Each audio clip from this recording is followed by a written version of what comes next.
Good morning, Alexa here from Kelowna Now.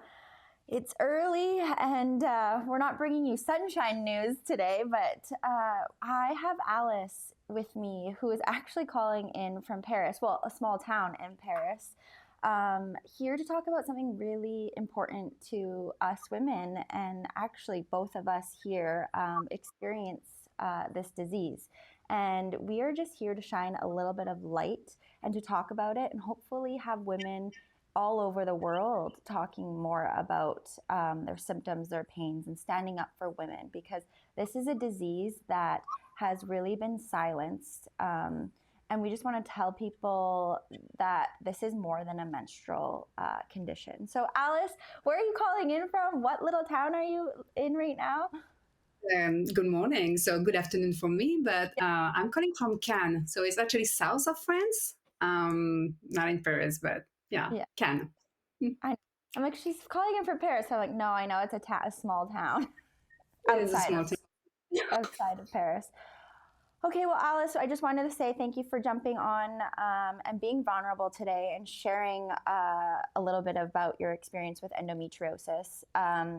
We know that this is a disease that is hard to diagnose. So, can we start off with by asking a little bit of when did you first start feeling symptoms, and when did you kind of learn about endometriosis?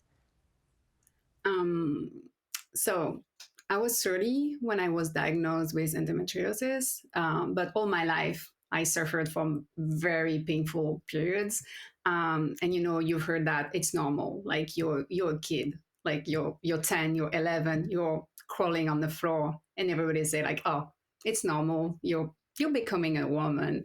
That's not it. Like that is not. So, well, you just deal with it. And then I was 30 and I experienced real sharp pain. Like I would uh, pass out at work. My coworkers would call ambulance, and so nobody would find anything. That doctors would say like, "Oh, you're too stressed." I wasn't stressed. um, so it would take months to be diagnosed.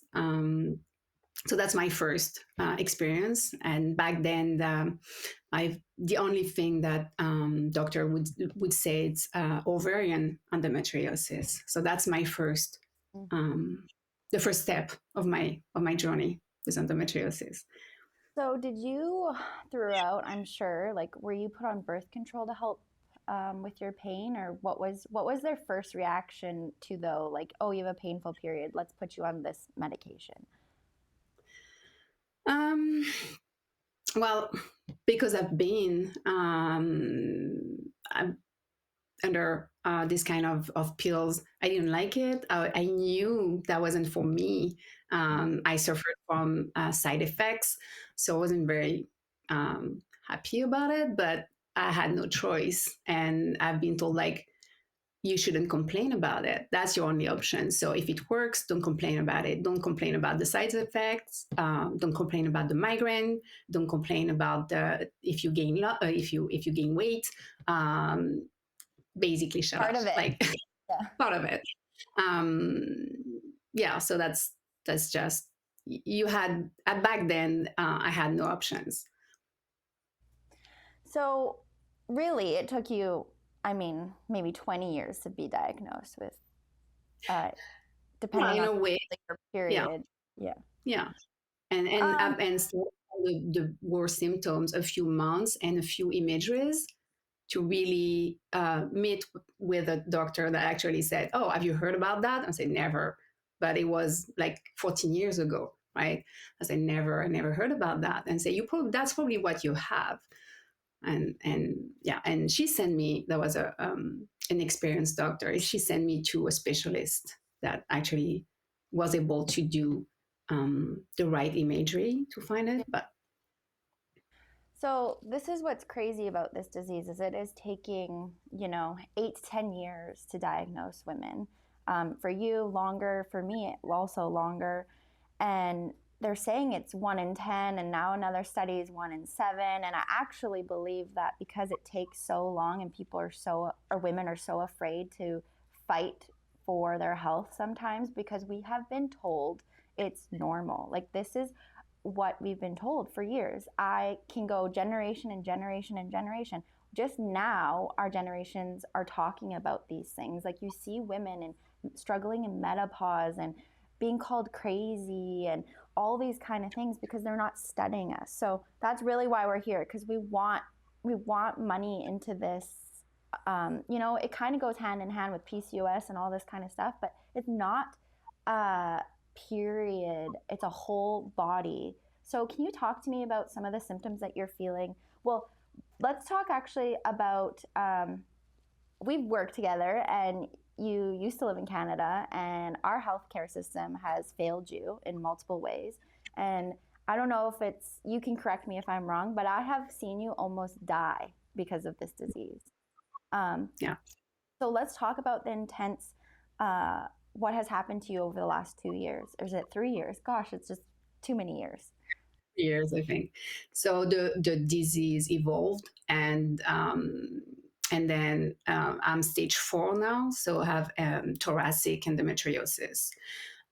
So my lungs started to collapse 3 years ago. So I had a first pneumothorax. I probably had many before that doctors weren't able to actually diagnose. Mm-hmm. Um, Thinking about it now and the symptoms that I had. And so one day, at work, so I had a complete collapse of my lung. And so the the system failed in a way that it is not common knowledge even for healthcare workers that it exists just that. So, I had myself like 14 or back then, like maybe 10 years to actually learn about the disease. So I knew it was possible, very rare, but possible. So I asked, like, why is it happening? Can it be endometriosis? And I've had the same answer many times by doctors. No, it cannot be. That's not possible.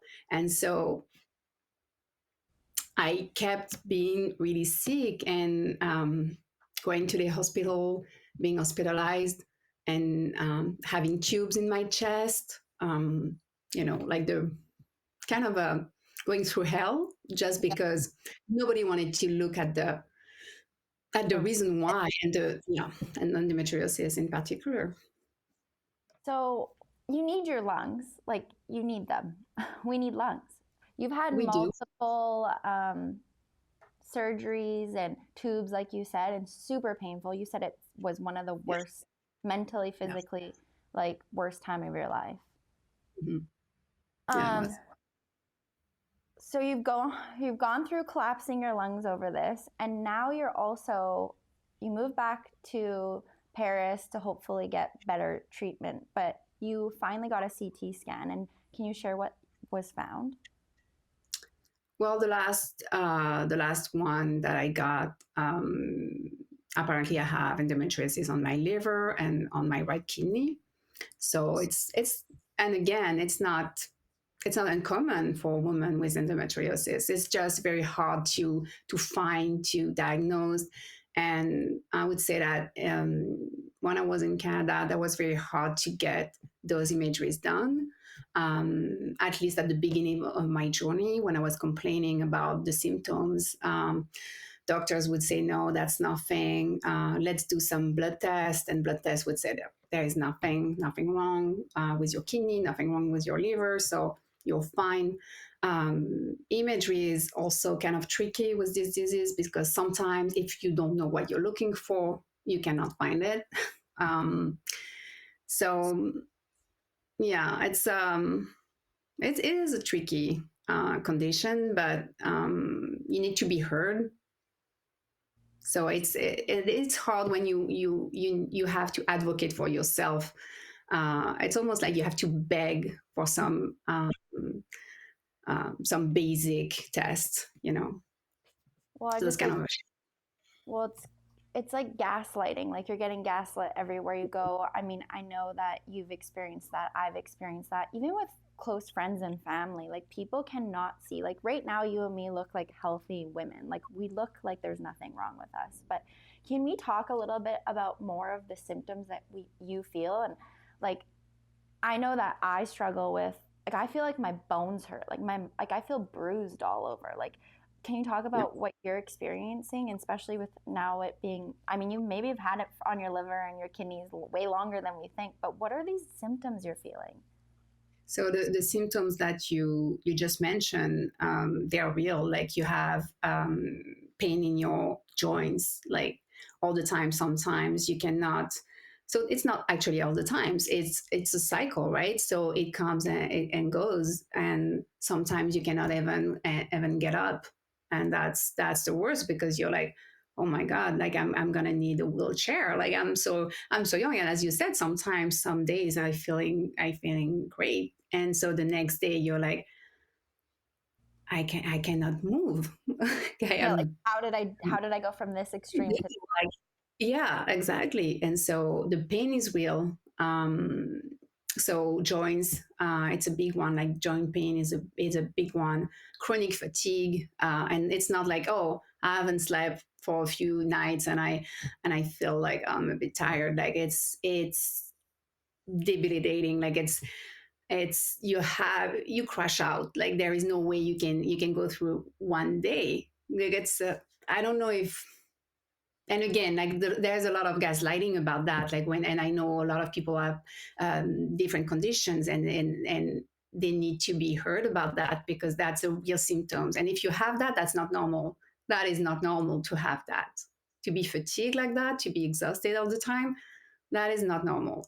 Um, and so obviously there is the pain on organs. So yeah. if you have the pain on your liver all the time, not normal. If you have kidneys on your back, not normal. Ovarian pain during your period, if you cannot get up, if you have to stay in your bed, not normal. If you throw up, I know my Hormone. daughter has, she threw up for 2 days. That's not normal. Um, yeah. So and for I had so catamenial pneumothorax, so meaning it happens every month with my cycle. So I had this shoulder pain. That was the main symptom. So again, if you have this kind of symptoms, go consult and yeah, insist on having some tests because getting some tests because that's not normal.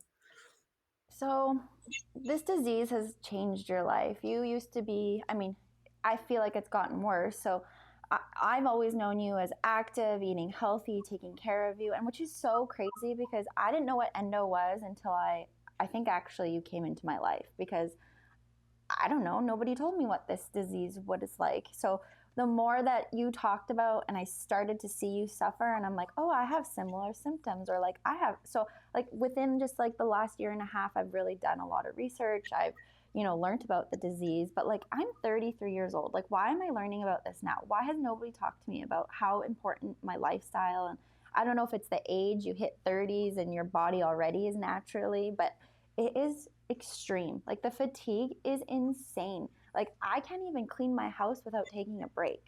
Like my house isn't that big. Yeah, I do the dishes sometimes and I have to sit down. I hear I, you. Yeah. so why why is it taking so Well, long? it's a woman. The easy answer, it's a woman condition. So it's not really interesting for half of the population, I would Yeah. say. And also, it's very hard to diagnose. I mean, it used to be hard because in some countries we have saliva test. Mm-hmm. So, and I think, um, yeah, some countries like Portugal have some days off when you have this I saw condition. that. Yeah. Yeah, so we're not equal. Like so it's depending on the countries, but um, yeah, it's a woman condition would be a short answer. And I think the lack of information, the healthcare professionals education about that is astonishing. Because, and even here, I think the awareness is like more advanced, but sometimes I keep going to see a specialist and they're like, oh, thoracic endometriosis. I don't think, is it a thing? Oh, yeah, it is a thing. It is. And so, yeah, it keeps happening. And the fact that I have to tell a doctor that it exists kind of Makes bothered you, me a bit. yeah. Well, I mean, unfortunately, your story has made me fight harder because I'm hoping that I can prevent from my lungs collapsing. And it's not saying that that's where I'm headed, but when you like I again, I've self-diagnosed myself as stage 3. Like I could be stage 1, I could be stage 2, but the symptoms that I'm feeling when I look up stage 3 matches. So, I mean, you're trying to see if you can stop the growth or stop the symptoms or manage the symptoms. And you and me are very, like, I don't think putting a pill is going to help me or doing this on it. Like, none of that. Maybe it helps manage it, but it's not going to stop it. So, I mean, Well, one thing about the condition, and you had a daughter young, but like a lot of this is for me fertility. Like it, really, yeah. I think if I can share anything for women out there, if you're suffering from painful periods and you have some of the symptoms that we've said, that get yourself looked at earlier. Because if I had someone taking me seriously in my 20s, or I would have a better understanding, and maybe I would have had kids younger. Like, you know what I mean? It's just those choices that you need to know everything, and you need to get the. I mean, there's nothing wrong with getting yourself checked out. The problem with endo, if what I've read, is that it can be clear, so it cannot show up in scans. Also, like it can be different colors. Like who knew? So that's one thing that we want to also say. Just because they're not seeing it on the scans and they keep telling you are normal and everything is fine, it does. If you're suffering that like day to day or cycle to cycle, and mine is getting shorter and shorter. I don't know about you, Alice. Like it used to be like one bad week. Now I'm like, I maybe have like 7 good days in a month. So you want to figure this out. You need to fight for yourself. Yeah, if it feels wrong, it probably is. So that's just bottom line is, yeah, you need to take care of yourself. You need to advocate for yourself. Nobody else will do it. So that's true. For the treatment or there is no cure No. today. Hopefully, well, obviously they're working on vaccine and treatment, but today there is no cure.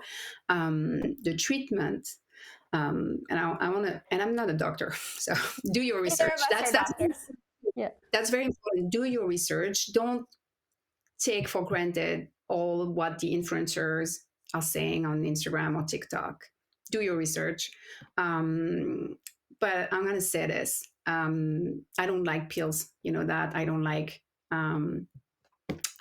chemicals things, but the only relief that I found was with pills.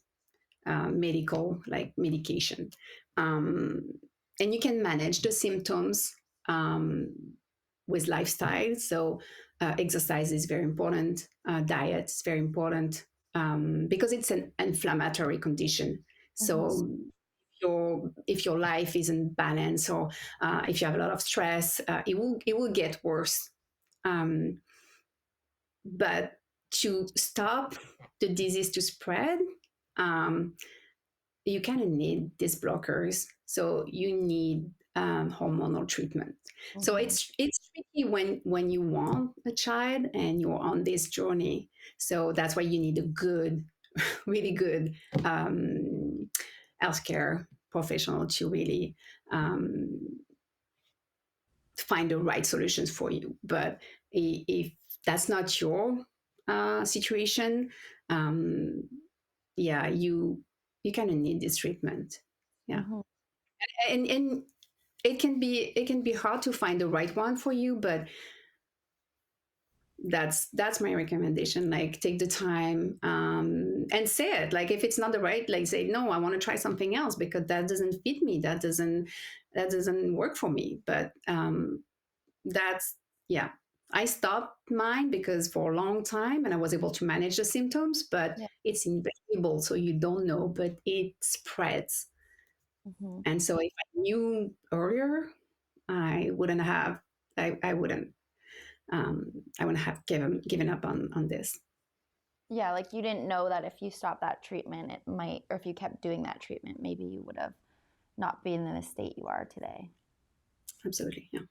So, So, how is your everyday today? So, right now, like, are you able to be as active as you want? Are you still suffering, breathing, and you're just, I mean, I know you're working less, you're trying to keep your stress down. Like, I know you are eating healthy, but like, what is your quality of life right now like? so yeah, you're absolutely right. I organize, and that's a luxury. I organize my life around stability. And so it means exercising. I cannot do as much as I used to do. I used to run. I cannot run anymore. Not yet. I used to go to the gym like 3, 4, 5 times a week. I cannot do that yet. But I started a new Yeah. experimental treatment, Yeah. and so far so good. I can see some improvement already. So yeah, so I hope that it's gonna get better and better. Um, I also, so in France, they have this kind of holistic approach of the pain, and so it's a bit, yeah. So when I had my surgery, my lung surgery, the last one in Canada, that was it. I had the surgery, and then nothing. And here they run some tests. They're like, well, you need some re-education for your lungs, so we're going to do this and this. And so um, so it's a bit more structure. But I want to say a big shout out to the Vernon Hospital, Yeah. because the nurses and the radiologist and everybody there was pretty amazing. They kind of saved my life. So I'm very grateful for the team there. So yeah, I want to say that. Yeah. Very nice. So why do you think it's so important that women and people start speaking more about this and talking about this? Because I feel like you said it earlier, but you're kind of going to your doctors and you're like, well, no, I've read all this stuff. Like, I've read books, like, I've been telling people, well, you can get endo on your lungs. I know somebody. And they're like, nope, you can't. Nope, you can't. That's not a thing. And I'm like, no, like, you can get it on all your organs. And people are like, no, no, no, no. Doctors, no, no, no, no. But it's like, why is this important, Alice? Why are we here today talking about this? As we discussed many times, but if we can help one, only one girl or woman out there, like, that's important. If you feel the symptoms, um, you need to advocate, you need to push back. For if a doctor say no, that cannot be it, ask him or ask her, like, why is that? Like, what do you think? Are you sure? Like, can you deny this diagnosis? Can you read on something? And then if you have a second opinion, or, like, you kind of need to push them a bit, um, to be sure that everything's going to be done for you in your own interest. So we're talking about that because people needs to know, like, for your daughters, your sisters, like, every woman out there, like, that's too important. It can really um, damage your quality of life. But not only that, we know that now that that can almost kill you in some situations. So um, that shouldn't be overlooked like that. And the Yeah. gaslighting is just so Yeah. so annoying, Well, it's so just like annoying. it's so hard to manage all the symptoms and pains, and then for people to actually just be like, no, you're like, it's in your head, you're fine. And you're like, you just go from like, and then the stress, you're not supposed to get stressed, and then you're more stressed. It's just it is a cycle. It is a cycle mentally and physically that I'm finding that like I have to manage my mental health around it, but I also have to manage my physical. But then your physical is so bad sometimes that it shoots you down into the really depressed, dark days. But then you do get that day where you're like, oh my God, I'm a 4 out of 10. I could like watch out. Like and it makes you appreciate things so much more. But I think what I really want people to know is that it's even the younger girls that are in high school and they're, it starts with young little Alice and young little Alexa. If your daughter is struggling with really bad cramps, missing school, that is not normal. Like, get her looked at earlier or get her on a lifestyle. Like, I mean, I ate lots of sugar as a kid, like, like get her already helping managing these symptoms. Like, I find acupuncture is great. Red light therapy is really big, and there's medical grade.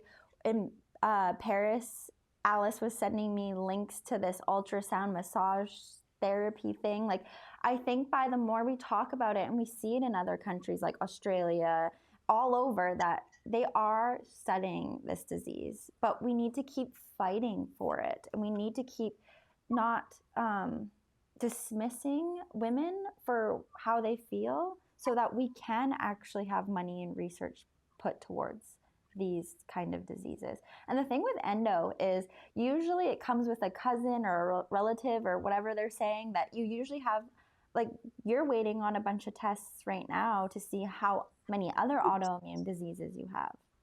Mm-hmm.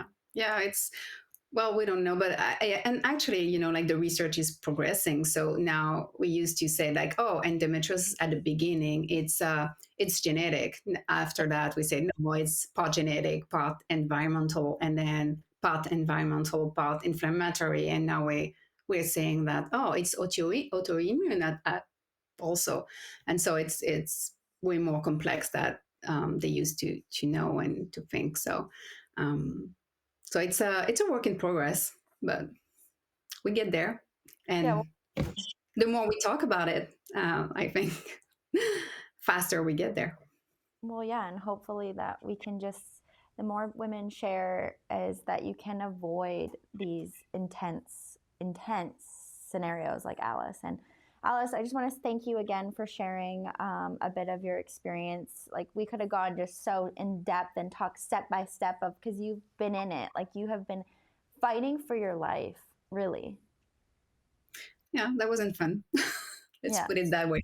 Yeah. I'm so happy that you are, still doctors don't fully know and they're learning with us, but I'm so happy that you're finally seeing some specialists. And I just want women to know that it is okay to keep fighting and do not get discouraged, because it is a lonely journey. It is. But It is. it's always good. I mean, whenever you're going through something, it's always good to talk to other women that that are suffering from that. I mean, Alice is being a big supporter of mine, and guiding, and we're all very different in this journey. We were saying you're stage 4 and I think I'm a stage 3, but there's women out there that might have endo all in their body, but they don't even have symptoms, and they could cut me open and they're like, yeah, you got like nothing.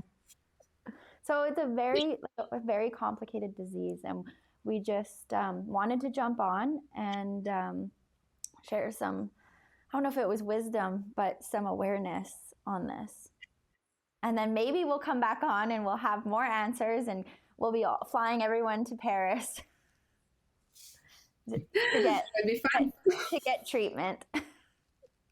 Okay, well, thank you so much, Alice, for joining me. And we'll jump on probably on another podcast down the road to talk more about endo. That's good. Thank you.